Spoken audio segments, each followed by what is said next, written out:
Welcome into the Backroads Bill podcast. I'm Ben, and on today's episode, we are going to be talking about what we mentioned last week, which was Bill's newest addition to the Ecology Centre, something that's been in the works for many months and finally has its new home. We're talking about the 8-foot statue of Sasquatch Sam, which is now at home and nestled in its permanent forever home. And today we have a real treat because this week what we're going to be talking to is the person who actually carved this statue. Can I just say he used a chainsaw? That's pretty cool. It's pretty cool to think that he used a chainsaw to do this. There's so many intricate pieces to it. It's a really neat story to kind of get a behind the scenes and how this works. So we brought in Gerald Gunkle, who is the man who did it. And we talk about his process, how he created it, some of the really cool things that you're never going to really think of unless you understand the process of putting some stuff together, like how he attached the arms to the body. It was a really cool process. So we're going to take you a sneak peek behind that. Also, Bill's going to share exactly how he got it back to Mattawa, which almost could have been a whole episode itself. It's going to be a really fun one. We're going to get right to it. But first, a word from today's sponsor.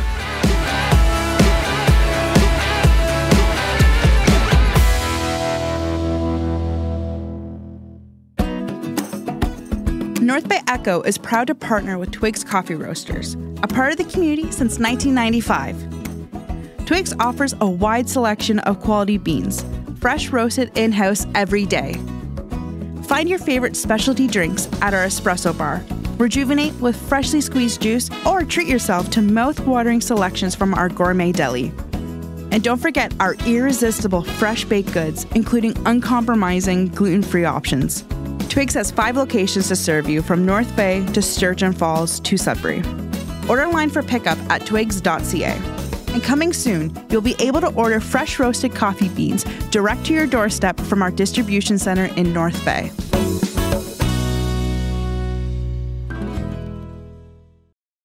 Well, Bill, we've been privileged on this program to talk Sasquatch quite a bit. In fact, our last episode, we talked about a certain new addition to the Ecology Centre that happened, and we are very lucky to have on today the creator of Sasquatch Sam, Gerald Gunkle. Gerald, welcome to the podcast. Well, it's a thrill to be here. So, Bill, I'm just going to throw to you because I know this is a very new addition, and there's a couple of things we want to go over in this. We want to go over, obviously, the actual carving and a lot of the stuff that Gerald's going to bring in, but I also really want to know how you got it back, because I feel like that could almost be its own episode in itself. It could be. And yeah, we have to introduce Gerald, and we have to introduce Sasquatch Sam and how it did all occur for all the listeners, because they'll say, what's this podcast all about? And in previous podcasts, as you well know, we've had Sasquatch investigators. We've had people that have actually kind of come out of the closet and shared their Sasquatch stories. But this goes back to Gerald because in his previous career as a forestry professor at Fleming College, every year, and it continues at the Canadian Ecology, forestry students from Fleming College come there, and every year when Gerald was there, now retired, he would sculpt a wooden sculpture. And so we have those over many, many years, and they're actually the ones we've saved, so to speak, are underneath a canopy now. And so all the Sasquatch business, all of a sudden, I just called him up and said, because he is a sculptor of note, that could he put one together as in a sculpture? And he, I think there was a hesitancy there. I don't think he believed me. He'll talk about that. But then it got underway, and the whole project, and getting it back to the Canadian Ecology Centre from where he resides in Southampton. It's a whole story. But again, it goes back to that business of Sasquatch and how important they are in the landscape and their habitat and where they belong. And I would say that Gerald has made a dream come true. Absolutely. And I have a couple of questions here for Gerald right off the bat. So as Bill said, you used to be in forestry, and obviously you do a lot of sculpting now. And there's obviously an interesting connection with the fact that, at least in the case of Sasquatch Sam, I don't know about the rest of your sculptings, it's from wood. Is there any connection there between your time in forestry with sculpting and using wood as a canvas? That's a great question. 100%. One of the things I was and still am is I'm a certified cutter skidder trainer for the province of Ontario. So I taught a couple thousand people and still do chainsaw safety, just the basic safety. And one of the things that as the people were learning how to do learning their skills, I would go around and ask them, "How are you doing?" Well, by the second day, they get kind of tired of me always coming by and say, "How you doing?" So I'd back off a bit. And then I said, well, what could I try with some of these stumps? And I'm always at meetings, whatever, I would doodle. And I love the human face. It's fascinating. So I started carving in wood human faces. And that's how it all started, was how can you carve something in wood with a chainsaw, because I love it because it's quick as far as what I was doing originally, and it can be quite expressive as the human face is. Yeah, one of the things that I find really cool about Sasquatch Sam is that, first of all, it looks absolutely fantastic. The more you look at it, and kind of you're using the bark kind of almost as like fur, but I love the way that the skin works. How do you get it to look that way? Well, that was a lot of, it's all planned as far as making fur, because that was just smooth blocks. And you do a lot of texturing and moving the waves of fur different ways. And there's finer around the beard. There's more detailing and movement of the fur. And the back, again, it's all to do with making lines that the eye catches it, and the light catches it, so that it shows a natural effect in a block of wood. Yeah, it is so natural looking, Gerald. And of course, one comment already is it always seems to be looking at me, as all the visitors come there, its eyes are just, and its head tilt. And again, Ben, this started from after, I guess Gerald did believe me, there was a whole series of emails and things, and we'll talk about the blocks of wood, because it is more than 8 feet, approximately 1,500 pounds. It's mammoth, and it's not easy. But I like that question, because it is one of the best sculptures I ever seen, and now it's at the Canadian Ecology Centre, but so be it. Yeah, and I love art. It's kind of an interesting thing. I am terrible at art. I can't draw to save my life. I've always been more of an audio person. I can do, like, visually, I can do animation and stuff like that. That's cool. But to create something from nothing is just, it blows my mind, because I don't get the inner vision when you look at something and you say, this is what it's going to look like. And then when you watch somebody do their craft, it's really cool. Gerald, how long did this take for you to do? From the time I finally realized that Bill wasn't joking about having monster carving, which was back, I think we were chatting, about 6 months ago. Then, and I had been, so it took me from about April getting serious right till September. And the whole time is you got to start with a feeling. And I looked at a lot of Sasquatch material out there, forums, and there is an amazing number of forums on Facebook.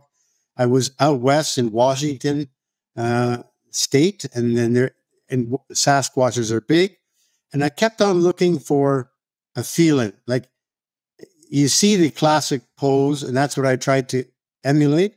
But I wanted something to show intensity, because sometimes the Sasquatches are all super friendly, and I don't think if you met one in the forest, they'd be that happy to see you. And I wanted intensity. So that's where I started the whole process. Yeah, the feeling, I'm glad, and for the listeners and viewers, we are looking into the mind of the artist, and there's more things to come out of that. Because again, in the beginning, Gerald said, well, what do you want it to look like? Again, I just shot him a bunch of photos, and he went off and to really try to identify that feeling. And then as things progressed, he actually, and he can talk about the clay model he did, which is outstanding, because, it all stemmed one of the first questions was, oh, how big do you want it to be? Well, when you look at this footprint here, you're dealing with a bean that's probably more than 8 feet. So, and be careful with that. That's mine. Yeah, that is yours. That was given to you from a Sasquatch investigator in a former Backroads Bill podcast. And so he off he went, and he asked a lot of questions about the posture of Sasquatch Sam, and we'll get into that as well, because it all kind of was fluid. But again, you let the artist take it away from the rudimentary questions that he asked, knowing where it would be and what you wanted to portray. So Ben, I know you have some burning questions here, so we'll turn it over to you. Yeah, like the biggest thing is where.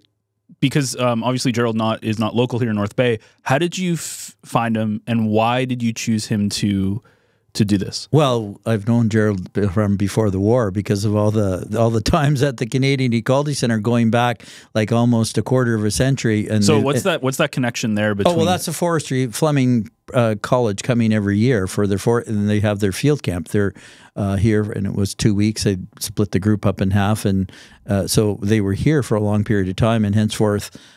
Gerald would always leave a sculpture of an animal. So we have bears and fish and beavers and eagles and all kinds of things that he did. And so it was kind of like a souvenir memento that he left behind, leaving a little bit of himself behind. But obviously practicing his craft as an artist. And lo and behold, again, when he retired, that was, we kept in contact a little bit, but always in the back of my mind when Sasquatch started burning, and I thought, oh, there's only one person that can do this. And I was so glad when he was receptive of the call. And again, there maybe had been some, what are you talking about? But then when we got going, it was full steam ahead, and it was amazing to watch the timeline of photos as he sent them. And Gerald, maybe that's a good segue into talk. Once you can talk about the stature of it, but you please tell the listeners and the viewers about the blocks of wood and what you had to do just to prepare the medium before you got started. Yeah. The big challenge, and you'll see in many carvings, large carvings of Sasquatches, that the carver is restricted by the diameter of the log. And the pose that I had proposed was a Sasquatch in stride, which means the log would have to be literally 3 feet in diameter, 4 feet in diameter. So that wasn't a reality, especially where I am, and to find a log like that. And I didn't want to see any perfectly healthy trees to be removed for the sake of this carving. And so I was very pleased that I could make a carving to represent a Sasquatch, which is, as Bill has alluded, something to represent the forest. And by using literally pieces of wood that were of no use in one way for timber frame homes, these were cutoffs. And people didn't know what to, some people just hack it up and burn it. And I saw an added way to reuse and make it into even a better item, and so we don't lose that white pine. So I'm kind of proud of the fact that this is made from wood from the forest, which was going to be discarded, and we made a sculpture from it. And these blocks of wood are white pine, a few pieces of Douglas fir, but which are perfectly square, which is ideal because then for the listener, if you can imagine kind of like Lego in a way, you can start blocking together the pieces. Mind you, you have to really think 3D while you're doing this. Imagine a round striding Sasquatch in blocks of wood. So when it was all set up, the blocks of wood, it looked very blocky, but it was I could see in that the carving of a Sasquatch, where many people, I'd be quite proud showing this to them. They go, I don't get it. But then I started carving it, and that was a challenge, going from blocks of wood that had been tossed out to making a Sasquatch. So the sketches, again, when we agreed on the sketch in this in motion, that was interesting. Maybe, Ben, you'll be able to get some of the photos of these, especially of the blocks, put into the podcast, because that's it. But Gerald, just before that, and I'm going to turn it back to Ben, tell us about why the clay model. Well, the clay model, and the clay model is, I believe is the correct term for it, is it allows you to deal with some of your challenges on a small scale. Like it's about 8 inches tall. And then I first take out my welder and I make a wire frame of this Sasquatch in stride. And then I add the muscle tissue around that by taking sculpting clay and building it up. And then I go, no, that doesn't work. I can move it around. So I do that for very complex projects like this one. I create a clay sculpture. So I do a lot of carvings of other things. And it helps me at home to deal with things, because when you're working with clay, it's an additive process. You add clay to the element. Meanwhile, when you're carving, you have to appreciate this is a subtractive process. And once it's gone, it's very hard to add it back on. So you try to deal with all your challenges while you got a clay. So what were the pieces that were individual? Like, was it you had the body, the arms, the legs, and the head all separate, or? Yeah. So what the body, the legs, the torso, and the head were all one piece, which is really weird when you're carving, because without the arms, if you take the arms off somebody, which I don't suggest, is that it looks really different. And that's when I was carving, it was really wrapping my mind around that. And then the arms were attached after the fact. And then, and once even I know I had the templates on, cardboard templates of the arms, then the body looked more correct, to be quite honest. It's just something I found out, and I was going, wow, this is really crazy. So the arms, to answer your question, were added after the fact to the tool sculpture. Yeah, there are more than 70 dowels that connect all these. I was going to say, like, how does it? Yeah, well, Joe can talk about that in the glue laminate, I suppose, and everything else. So, yeah, that the Sasquatch in stride in motion. When you look at it, it is, I don't know, it's perfection, because it looks like when it has its head cocked, looking off, and it has, and we'll get to the paddle in the hand and why that came about as a kind of like an accent. But yeah, that's how they were put together. And then, Gerald, did you sculpt? I guess you would have sculpted the arms separately and then connected them afterwards. So how did you connect the arms to the rest of the statue? Yeah, and that was a real. We wake up at 4 in the morning going, how am I going to do that? That's a lot of weight that's from the body. And I could just imagine somebody with a selfie leaning on it and then, snap. And I didn't want that. I wanted it to be sturdy. You can't tap dance on them, but they are sturdy. In a way I did, to answer your question, I made sure the surface where the shoulder met the body was dead flat, so that I could use quality waterproof glue.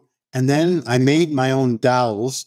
They're 3/4 inch thick of white pine, 8 inches long, and I used spiral bits. I drilled into this. Of course, I'm sticking my finger into my arm here, but I put at an angle 2 large dowels on the front, 2 in the top, and 2 in the back.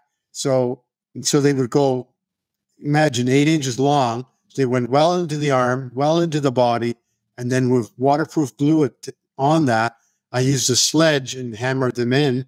And I was astonished how solid that worked. I was really proud of myself, because nowhere, and I challenge anyone to find that on YouTube who's done this, no one has built a sculpture this size using blocks of wood and dowels. So Yeah, You know? and I don't know if you taped that or not, Gerald, because I mean, the whole thing would have been a great timeline thing to have from start to finish. But there's lots of static photos and things as the sequence of events went on, because it was fascinating to watch. Because I had once you commission someone. That's not my problem. But mine was in the beginning just to agree about the facial expressions, the stride, the motion, the size, and how it was going to look. But that quickly got into place, and thought, okay, let's go. Like Gerald will do this, but it had all those challenges with regards to the size. Because again, you were never going to get a piece of wood that large to do that from. So just that whole notion of how it's done, and this is why it's fascinating to have this podcast, to look behind the scenes. It's one thing to look at Sasquatch thing, but it's another thing to really think, how is this created? And it's a joy actually to talk about it right now. I haven't done the print story yet. I'm going to do the print story, and so this is all really more background for me as well. Yeah, and the funny thing, Gerald, is that I know exactly what you mean when you say, when you talk about you did this and you had no idea how you did it, but you're proud of yourself. Because I'll do that, not all the time, but I'll do something where it's like, nobody will ever know I did this, but I think it's cool. And no one will ever appreciate this, because no one would know that, right? Like it's just funny because you get really proud of yourself, but you're like, no one's going to appreciate me. It's the life of an artist, right? Yeah, that's exactly right. Right. Because the biggest thing is going to be, is people go, cool, and the selfie, Okay, one of the things I wanted to ask was, just looking at this, number one, the detail in the eyebrows is really interesting. Is that part of the wood as well, or did you put that on? And the second part of this question is just about the facial expression and the reason you decided he's almost like scowling a little bit, and just how you approach the face part of Sasquatch, Sam. And if you see pictures I've blocked the entire 8 foot up, and I was on my scaffolding, and the first thing I dealt with was the face. There was nothing but just the face, and the rest is all blocks of wood yet. Because if you don't get the face right, and you don't get the feeling you want, the rest doesn't mean a thing, right? And so I wanted, and I've watched enough of these videos, and I've looked at pictures online at different elements, and what would I want and I could imagine it just at twilight, and you see someone you didn't expect in the forest looking back at you, who's 8 feet tall, and they don't want to be seen, and that's the feeling I wanted. And then so I had to make the eyes, and it's a trick of light, right? A lot of people make the mistake, well, there's an eye, I have to put in eyeballs. I don't. The trick is, if you look at someone from a distance, and if you look at, if I go way back here, you can see, you don't see my eyeballs. You see two shade areas right? And that's what I did there. And then the eyebrows, everything was made. Nothing came in the wood. I had to do that. And then the mouth is critical, and the flared nose. And the mouth had to be not happy, but had to be just not scary like horror film snarling at you, but just, I'm not happy. And then looking sideways, I had to cock the head, and you have to appreciate the fact that, again, Ben, as you're saying, no one appreciates the fact when you cock a head, you tilt one shoulder up and you tilt the other one down, right? And so there's movement. And so all this, and I thank my wife, Kathy, for who is an oil painter and this realistic painter. She would help me. No, you gotta, get the position correct. So there's a lot of that kind of thinking that goes on. But for the face, that's key thing is you're looking sideways, and imagine at twilight, someone looking like that at you in the bush.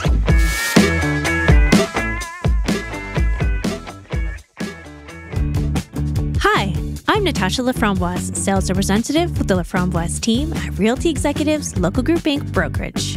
We are a local real estate team here in North Bay. Our team of sales representatives, Matt Laframboise, Phil Seguin, and Adam Negro, are ready to help you through the buying and selling experience. We have been providing service to the North Bay and area community for over 17 years. Our goal is to provide knowledge, support, and guidance in order to prepare your home for sale, bring it to market using multiple selling strategies, and get it sold. As a home buyer, we have 2 buyer's agents ready to help you find your home sweet home. If you'd like to know more, check us out on our website, laframboiseteam.ca. We are always happy to help. It's an interesting comment about doing the face first. The only comparison I can tell you is that people often ask me about when I write stories.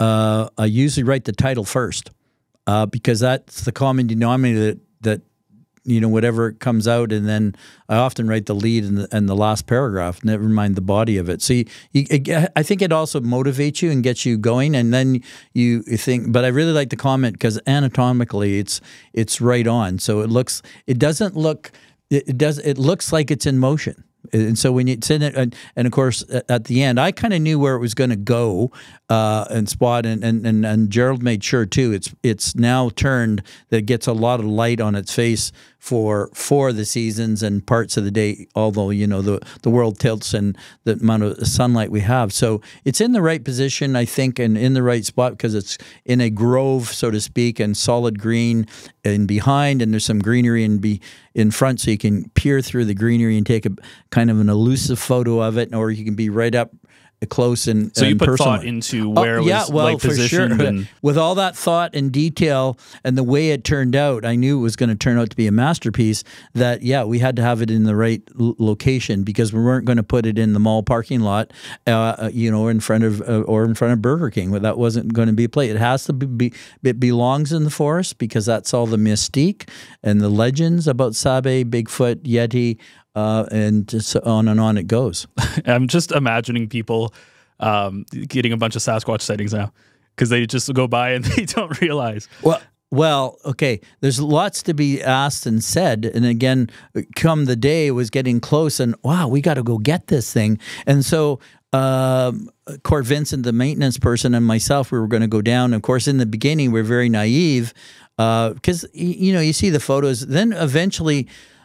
Gerald had to get it on how we were going to put it, transport it on the skid. We thought originally we were going to lie it down, but with its arms the way it is, that wasn't going to be an option. So, of course, then the angst started to occur that we're going to have to transport this 4.5 hours, 450 kilometers back from Southampton, which is on the shores of Lake Huron, west of Owen Sound, that we're going to have to get it back. And so that became the next thing. Never mind it was done. But I don't want to leave the artistry behind because there was so much in there. Again, as it got closer and closer to being finished and all those details, it really was a sight to behold from afar. And that just put a question in my head. So Gerald, when you built this, I'm assuming you couldn't just move it, right? Because I'm assuming it's probably a couple hundred pounds at least. 1,500 pounds. 15. There you go. 1,500 pounds. Yeah, you can't wrestle it to the ground like 5 of us. Yeah. Okay. So I guess that has to be a thought too. Like, where do I build this? And then if it's indoors or outdoors, if it's outdoors, how do you handle like the conditions? Because I'm assuming that it's obviously weatherproof, but that's another thing too. Like, how do you weatherproof the outside of it?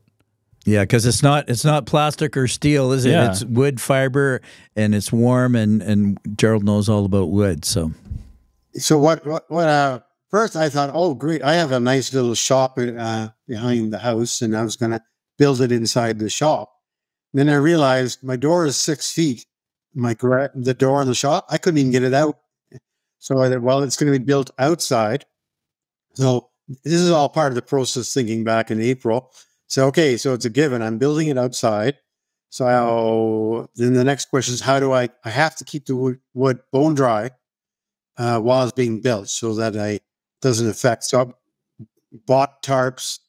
I bought scaffolding so I could get up high enough to carve it, right? And I bought scaffolding on wheels so I could rotate it around. So I had to decide where I was going to build it, and then leave enough room for scaffolding to go around it as I carved it. I hope you got pictures of that. I haven't seen any pictures of that yet, I don't think.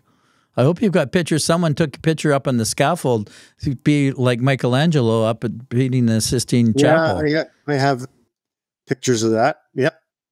And so then every day, after I finished carving, or if I saw a rainy cloud, on went the tarp, closed it all off, and I continued carving. And then, like, the base is 10 inches by 4 feet by 5 feet, and it's about 200 or 300 pounds. It's all glued together. And then I took his feet, and this took a long time to get the correct length of stride,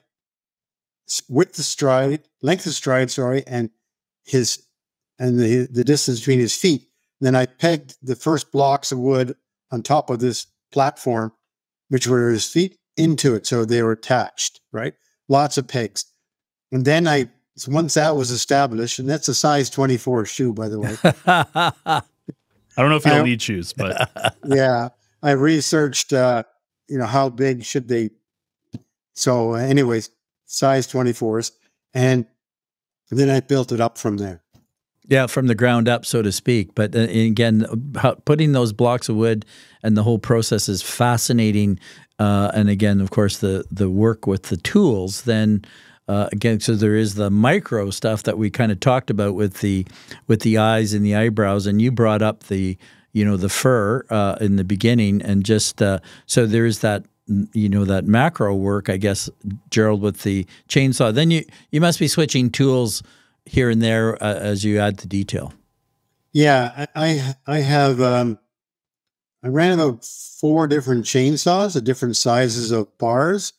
And then near the end, so I do the big work with the gas powered, and then I have 2 great battery powered saws that I used for a lot of the time. And then, so I went down from a toonie bar, which is a size of a toonie at the end. And then I went down to my dime bar, which turns on a dime, literally. And so that allows me a lot of detailing. And then it goes into die grinders. And then I have a whole collection of special bits to help me accent the carving. I use angle grinders with special bits to give me even nice V-shaped curves for fur. And there's a lot of these tools, and a lot of people think, oh, you're just a chainsaw carver. But I have a shop of expensive tools that have to come along the way. So then people go, oh, cool, chainsaw carving, selfie. Yeah, this is not a roadside sculpture, to be sure. The other aspect, before we kind of move on to other things, is that this was Gerald's artistic license. When you see Sasquatch Center, we'll invite everyone at the end of the podcast. But tell us about how you put the paddle in its hand. Okay. The paddle has kind of a double value. One is that, again, Sasquatch, just like people, we basically stand up thanks to some amazing muscles and tendons in our ankles. So as I was bringing down the size of the Sasquatch's ankles, I was getting ever increasingly concerned. We have to have stability in this piece. And that's why I made sure that the Sam has lots of girth in his ankles, because that's where you want your stability. So where I'm going with this is, I thought, well, if he's going to hold, if one arm's forward in the stride, let's have a paddle in his hand. First, I thought it was just a walking stick that would go down, and that'd be a third point of contact to the base that would provide stability for the carving. And then I had been there. I had an old paddle from the Canadian Ecology Centre, which, when they had a program, I don't know if they still do, of they would provide paddle blanks, and then guests at the center, you would make them into beautiful, actual functional paddles, and then decorated with like this Haida kind of style of whatever. Maybe it could have been a raven, and so on.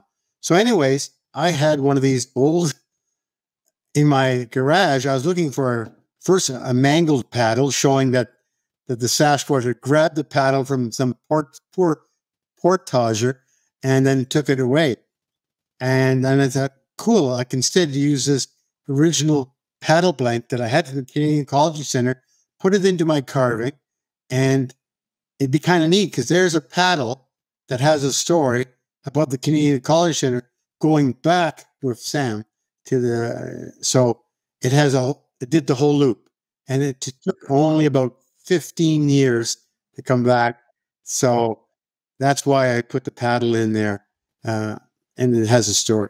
That's such a cool piece, because one of the things that I've worked, like I work with a lot of really very talented creative people, and one of the things that I've learned while working here is you kind of sometimes you go with your gut and then you rationalize it after. So you see something, you're like, that'd be a really cool idea. And there's a lot of layers to that, because you could say, because when I saw that, I'm like, oh, that was a Bill edition, because that's such a Bill thing, right? And then now you saying that, you know, you had this rationale for it is so cool. And this is such an amazing sculpture because, or sculpting. Sculpture. Sorry, I can't speak. This is like the deciduous trees last week all over again. I can't speak. This is such an interesting sculpture. I'll get there. Sculpture. What happens if you make a mistake? That's my biggest question, because I'm like, you can't go back, right? Was there anything during this process where you went, oh no, I really messed this up? I did a lot of playing around with the arms, and that was forgiving, because the arms, I worked with them, and then I said, no, I got to make it a bit shorter, the forearm.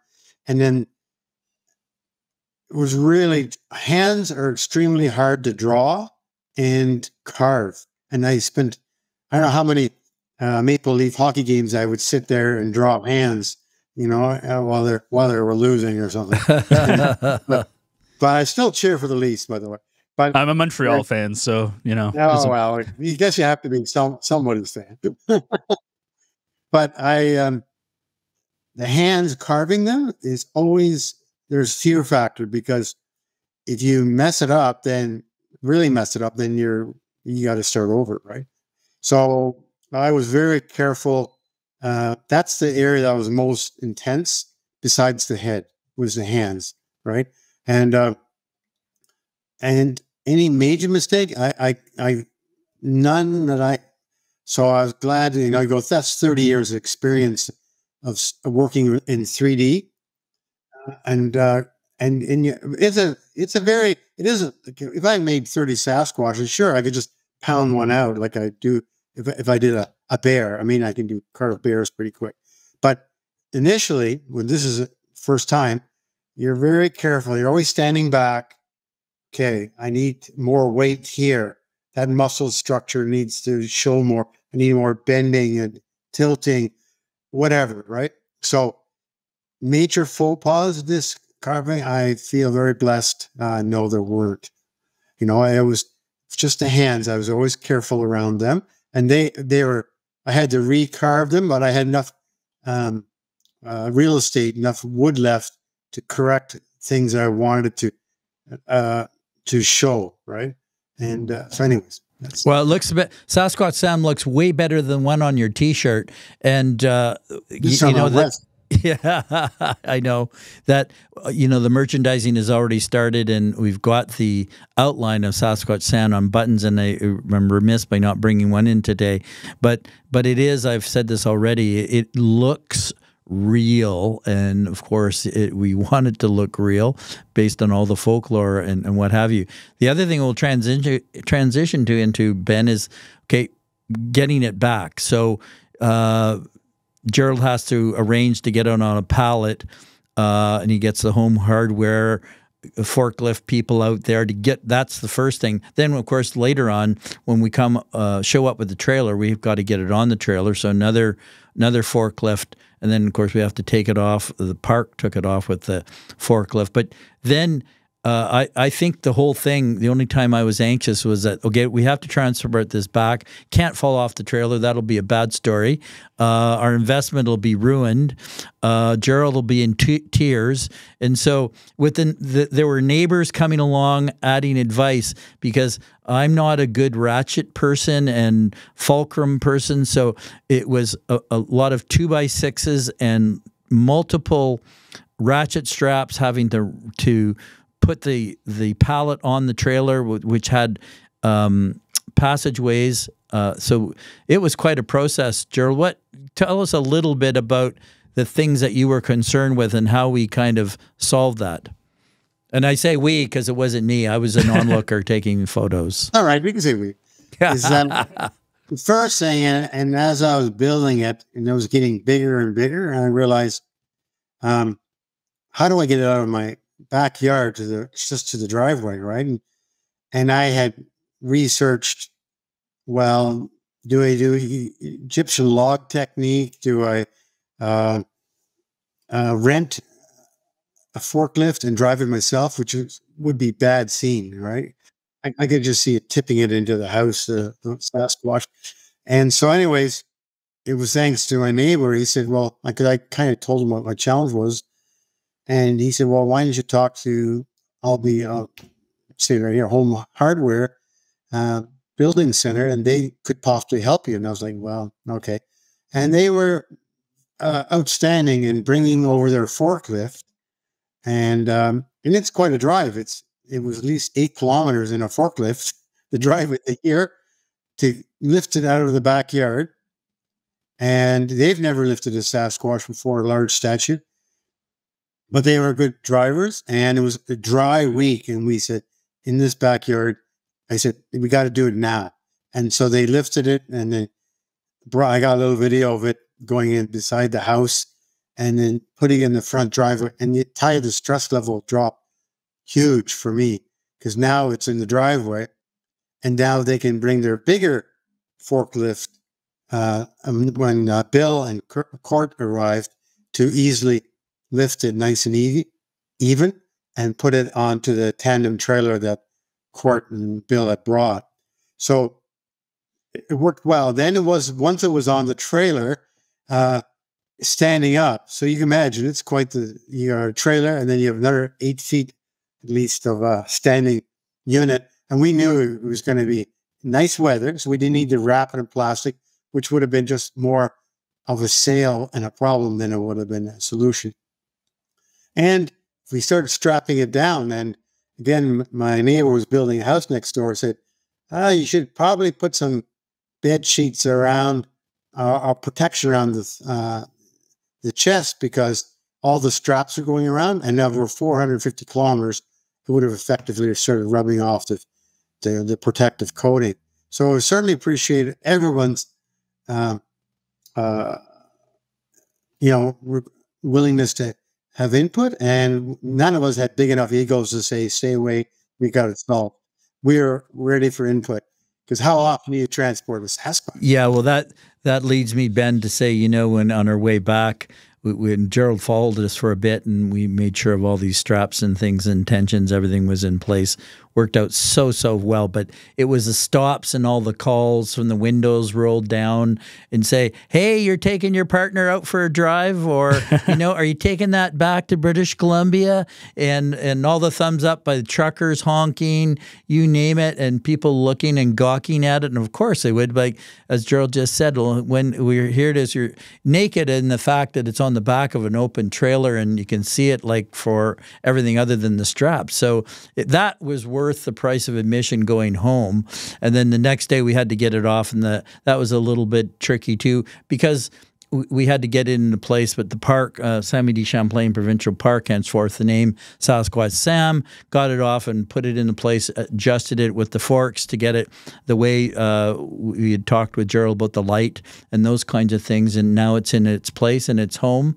And so Sammy de Champlain Provincial Park and the Canadian Ecology Centre is the home of Sasquatch Sam. And now you've met the sculptor of the Don't sculpture. do me. Yeah, no, I got to stop listening to you. And I'm so glad that we've gone over it, because this is good for posterity purposes. About things just don't happen. It's process. How's it connected in the ground at the Ecology Centre? Is it just kind of there? Do you have it on cement or? No. We just the wisdom was from Gerald. We're going to put some gravel, then some clear stone, so it has a little bit of a thing. So for drainage and the like, and it's coated with a thing. We'll do it every once a year, and we didn't want it to go natural, because I think the color blends in with the forest itself. So it's that's where it is, and so it's freestanding because it's really, really heavy. And already, in my posts on social media, I say to leave it's an old Hebrew tradition to leave a rock.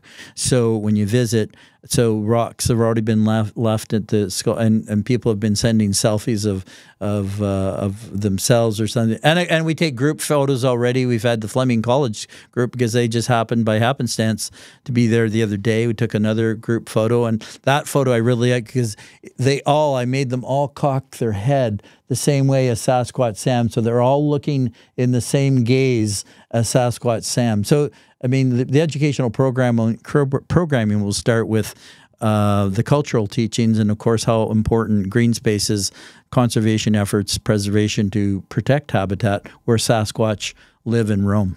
That's awesome. And as we wrap up here, Gerald, I do, as a fellow creative person and artist, we've talked a little bit about how a lot of the small touches, right, that really make it jump out and make it feel real, which is the way the posture is with the head. Is there anything in here that we didn't discuss that you were like, this was really cool, no one's going to know about it, but I think it's really cool, like your favorite thing about this sculpture? URE, as in sculptor, OR. Well, no one will ever notice, and I had a hard time finding all those 70 dowel pegs. Internally, as I was building it, like I say, no one has. I didn't see a magical YouTube video that explained how to build it out of blocks of wood.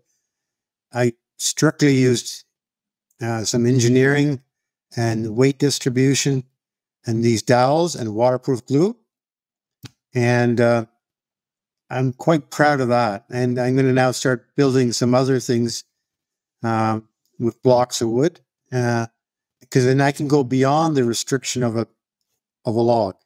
I can add wings. I'm currently doing a bear for over top of a kitchen cabinets. It's going to look down at some fish with his paw over the edge, and I'm building it with blocks of wood, right? And so I glue up, And one thing I want to state, Ben and Bill, is that what I hope is people will appreciate is that this is not some, and this is for future people who want to be sculptors, is that, and that the young people, I hope that inspires them and not intimidate them. Oh, I have to have this or that. And I really hope that young people will go, I can at least carve that on a little piece, or I can try carving something. Make something, be it in like I have videos on how to carve a face into a potato. And it's for young people. I'm always at shows and things. People say, oh, I can't draw. Like you said, I can't draw a straight line. And I say, good for you, because good art isn't straight lines. It's curved lines, and it's that, and you're creative. So I want to encourage, and I put that challenge out to Bill, is that encourage people to maybe make something when they're there, not just say, oh, how amazing this artist is. Let Sasquatch speak about that, the creativity, the creative process that we all have.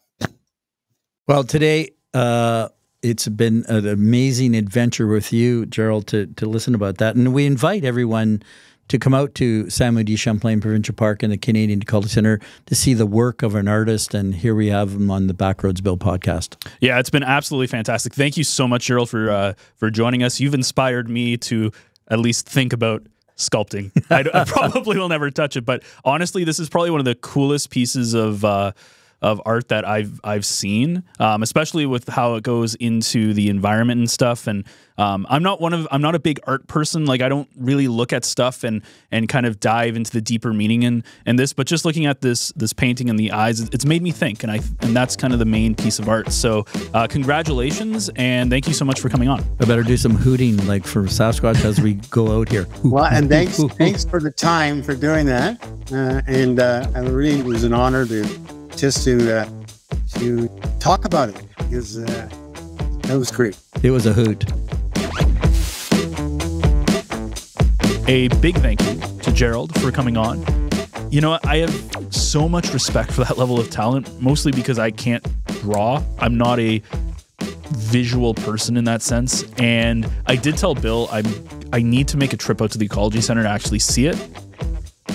Maybe next year when we do the canoe race and we're supposed to actually get to the end of it. We'll see if we can actually make it all the way to the end. Maybe. We'll see. Well, if you enjoyed this episode, you can find more Backroads Bill on your favorite podcast player. The video version, including some amazing photos of Gerald's works, is also on this episode if you're listening to this on the audio side and you want to see some of these pictures and behind-the-scenes stuff. You can find it on the video version. That is available on the North Bay Echo YouTube channel, or just search YouTube for Backroads Bill Podcast. And as always, you can find it on NorthBayEcho.ca with new episodes coming out every single Wednesday morning. And speaking of North Bay Echo, check out the website to find other great local North Bay podcasts, including To North Bay with Love and Echo Essentials. And check out our newsletter of the same name, Echo Essentials. It's free. It comes to your inbox every Tuesday and Thursday. So that does it for us. Join us again next week for another Backroads adventure.